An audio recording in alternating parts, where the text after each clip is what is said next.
Hello grade 9 Math Talino and Math Galing students. Are you ready to have fun with math? I am Teacher Badef, your study buddy in this video lesson. Before we begin, let us have first a few reminders. First, stay alert and focus on the video lesson. Second, prepare your pen and your paper for your answer sheets. Third, you may pause the video and play it back to understand more our lesson. And the last one is to sit back, relax, and enjoy. Do you want to play a game? That's great, because I have prepared something for you, my dear students. It is a word guessing game and I call it What Word? In this game, you are going to guess using the definition of the word and a picture clue. Take note that you are given 10 seconds. Are you ready? Let's begin. First question. What is a triangle which has one angle equal to 90 degrees? You have 10 seconds to answer.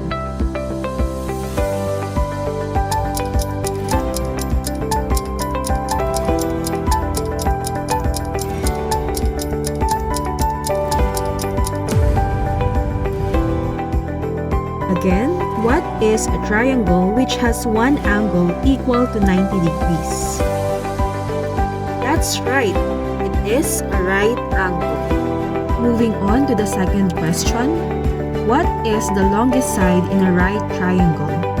Timer starts now.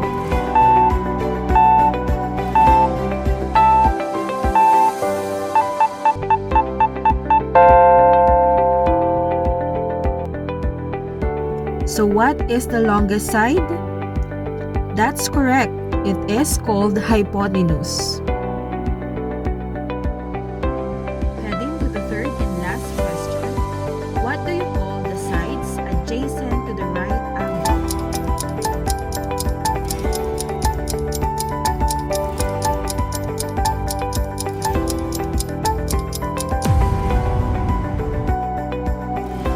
So what is your answer?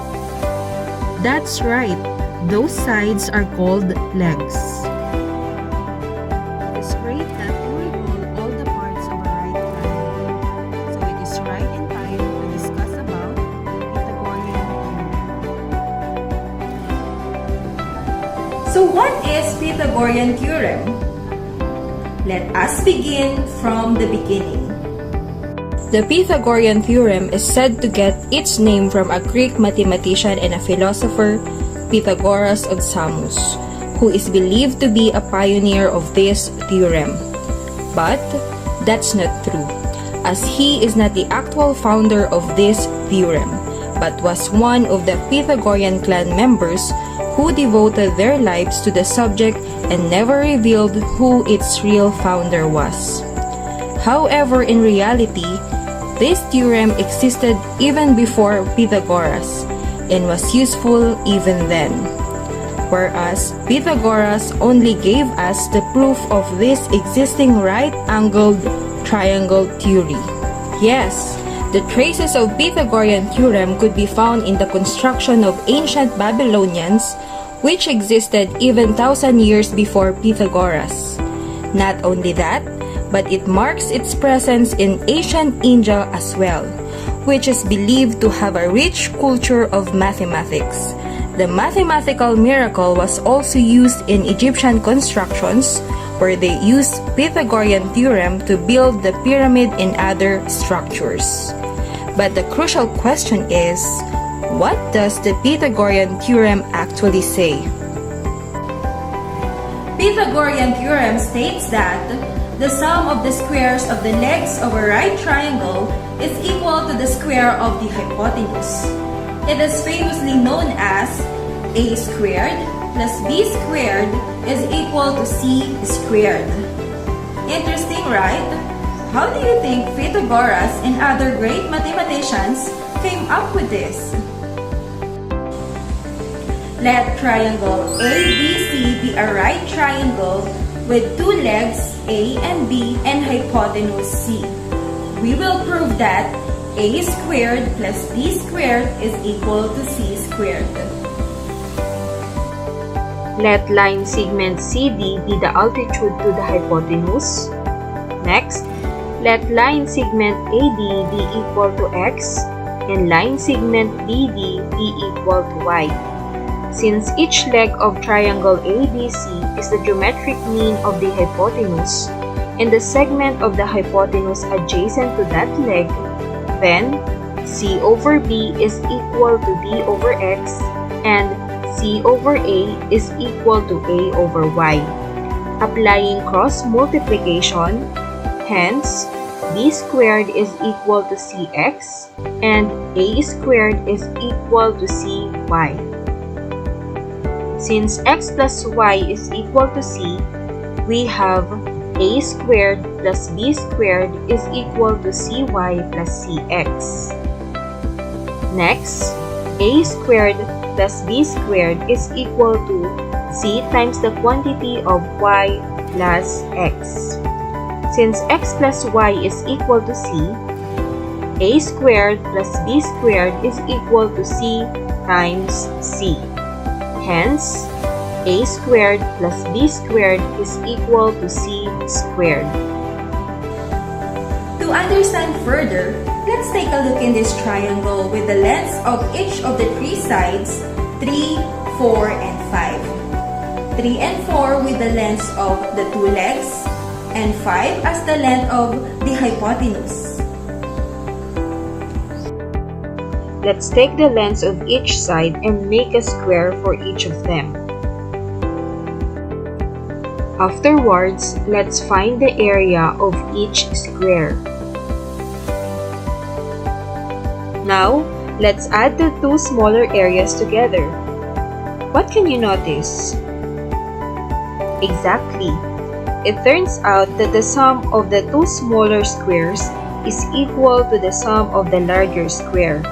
And that is 9 plus 16 is equal to 25. So that's what Pythagorean theorem wants to insinuate. What about we try to solve for the unknown side of a right triangle using it? Example number 1. If A is equal to 5 and B is equal to 12, find C. Using the formula a squared plus b squared is equal to c squared, substitute the given values. 5 squared plus 12 squared is equal to c squared, which is the unknown. 5 squared is 25. 12 squared is 144. Therefore, that is 25 plus 144 is equal to c squared. 25 plus 144 is 169. To find C, square both sides. That is, C is equal to 13. Hence, the unknown side of the triangle is 13. Another example, if C is equal to 10 and A is equal to 6, find B. Substitute the values of each side to the formula. 6 squared plus b squared, which is the unknown, is equal to 10 squared. Simplifying, 6 squared is 36 plus b squared is equal to 10 squared, which is 100. To find b, subtract 36 to both sides. It will become b squared is equal to 64 because 100 minus 36 is equal to 64. Next, we square both sides. Hence, the value of b is equal to 8. What about you try to find the unknown side of the given triangles? Answer it in 1 minute.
The unknown sides are 25 and 15 respectively.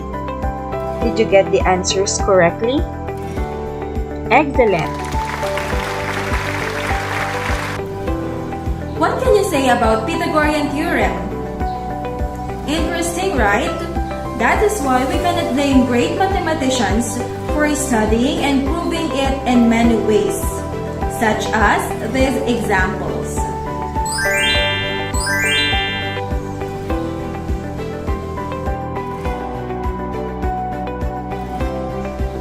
Did you enjoy it as well as I do? If that's so, can you give me the missing words in the sentence? Very good. Pythagorean theorem states that the sum of the squares of the legs of a right triangle is equal to the square of the hypotenuse. I am now convinced that you really understand our lesson. What about you try to find the unknown side of the given triangles? For your assignment, do this in one whole sheet of paper. There you have it, grade 9 Math Talino and Math Galing students. We have just finished an exciting lesson. I hope you have learned something that may help you in answering your module. Now get your module and nail it. Remember, keep on polishing your skills and you will be masters of mathematics in no time. Again, this is Teacher Badeth, your study buddy in Mathematics 9. See you next time!